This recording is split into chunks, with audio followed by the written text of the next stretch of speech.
दो क्वेश्चन देख लेते हैं यहाँ पे।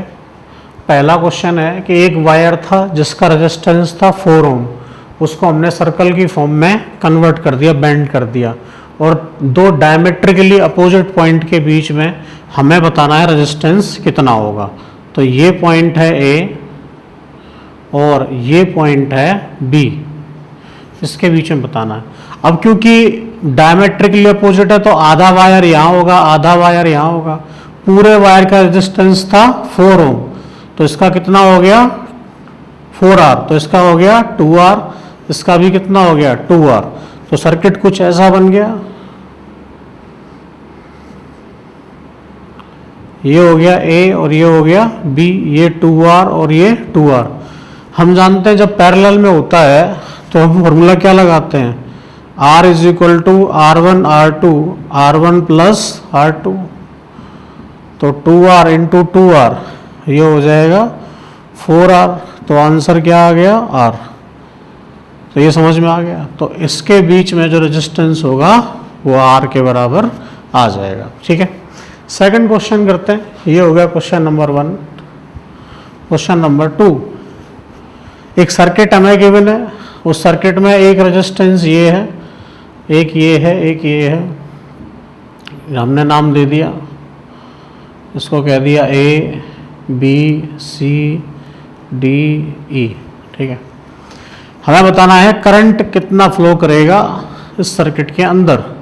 तो सबसे पहले ये देखो, ये रेजिस्टेंस और ये रेजिस्टेंस ये इससे जुड़ा है डायरेक्ट, तो ये और ये कैसे हो गए सीरीज में।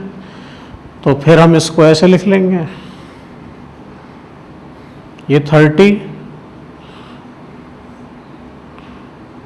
और ये दोनों सीरीज में हो गए, तो 30 और 30 कितना हो गया 60। अब ये 30 और 60 क्योंकि ये दोनों एक ही जगह कनेक्ट हैं, ये दोनों एक जगह कनेक्ट हैं, तो ये हो गए पैरेलल में। तो पैरेलल का फॉर्मूला क्या आता है, R1 R2 upon R1 plus R2, तो 30 इंटू 60 अपॉन 30 प्लस 60, तो ये हो जाएगा 30 इंटू 60 अपॉन 90, तो ये हो गया 20 ओम। तो अब ये सर्किट ऐसा बन गया, टोटल रेजिस्टेंस आ गया 20, ये वोल्टेज है 2, हमसे पूछा है करंट क्या होगा। तो करंट की वैल्यू होती है B/R, मतलब 2/20, तो 1/10 0.1 एम्पियर, ये हो जाएगा इसका आंसर। ठीक है, तो इस तरह से हमें इसके क्वेश्चंस को सॉल्व करना है, नोट कर लीजिए। दो क्वेश्चन हम और देख रहे हैं। पहला क्वेश्चन है, a set of N identical resistance each having resistance R all are connected in series. तो अगर हमने सबको सीरीज में जोड़ा, कितने रेजिस्टेंस हैं n, और उसकी वैल्यू क्या कह रहा है, वो है x, तो x की वैल्यू क्या हो जाएगी, ये हो जाएगी NR। फिर सबको हमने जोड़ दिया कनेक्टेड इन पैरेलल, पैरेलल में जोड़ेंगे तो क्या होगा 1/R 1/R, ये भी n टाइम्स हो गया, और ये वैल्यू कितनी है y, तो 1/RP, तो 1/RP जो है वो हो गया n/R, तो RP की वैल्यू हो गई R/n, और ये वैल्यू क्या दे रखी है y।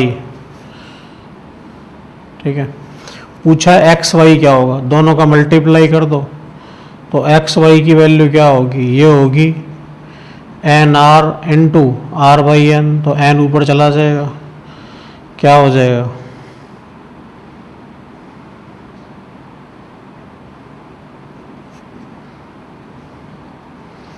R²।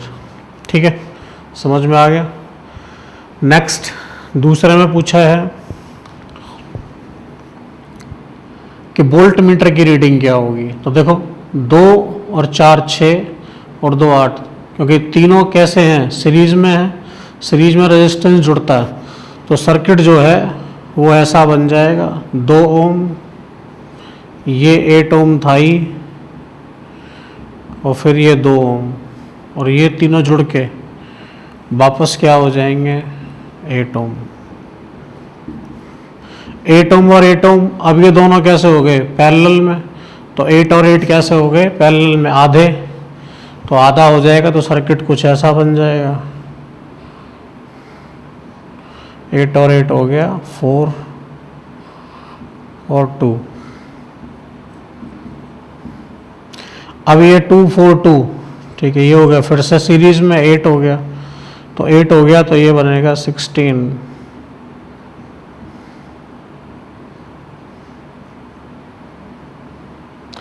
तो V की वैल्यू तो ये है और R ये है, तो I की वैल्यू क्या आएगी,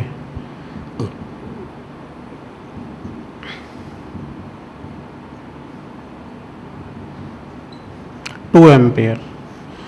अब यहाँ से 2 एम्पियर का करंट गया, तो 2 एम्पियर का करंट जाएगा, क्योंकि दोनों रेजिस्टेंस बराबर हैं, तो 1 एम्पियर इसमें और 1 एम्पियर इसमें।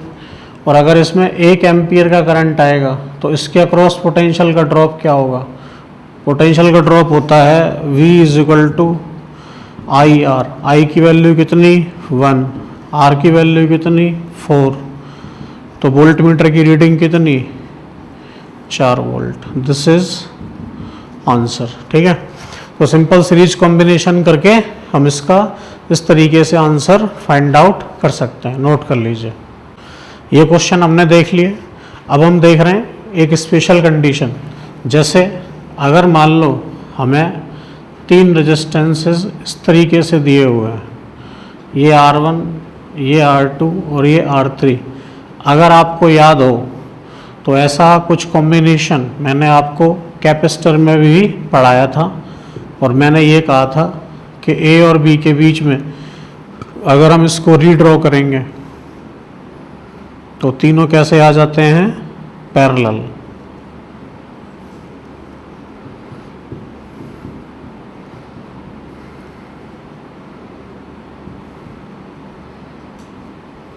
ठीक है, और फिर इनको इजीली हम सॉल्व कर सकते हैं।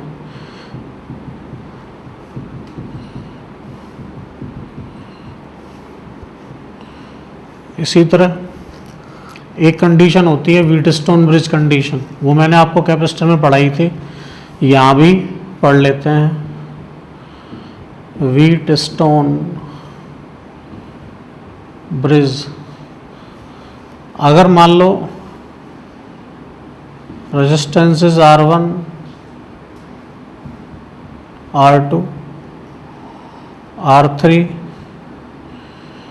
एंड R4, और एक रेजिस्टेंस यहाँ लगा दिया हमने R5, इस तरह से लगा हुआ है।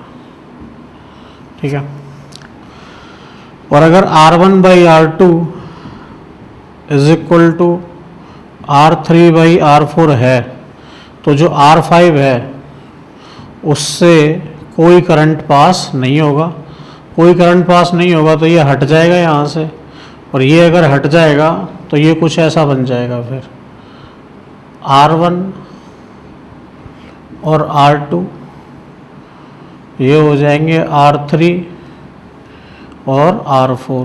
फिर तो इजीली सॉल्व हो जाएगा ये, R1 और R2 सीरीज में, R3 R4 सीरीज में, और फिर ये पैरेलल में।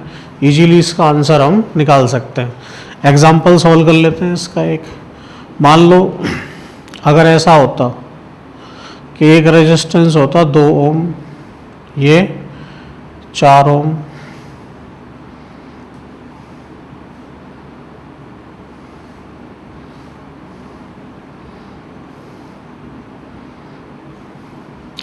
तो देखो 2/4 इज इक्वल टू 4/8 है। अगर ऐसा है तो इस 5 वाले को हटा देंगे, 5 वाले को हटा देंगे तो 2 और 4, 2 ओम 4 ओम, ये कैसे हो गए सीरीज में।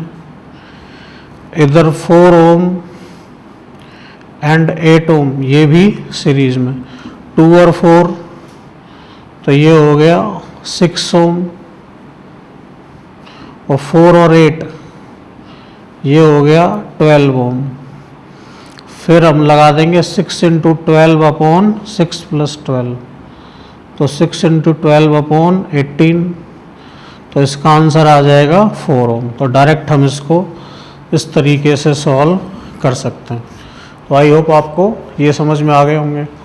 ऐसे ही एक एग्जांपल इसका भी देख सकते हो अगर आपको देखना है कि एक हमें दे दिया 2 ओम, ये भी हमें दे दिया 2 ओम और ये भी हमें दे दिया 2 ओम, जोड़ दिए।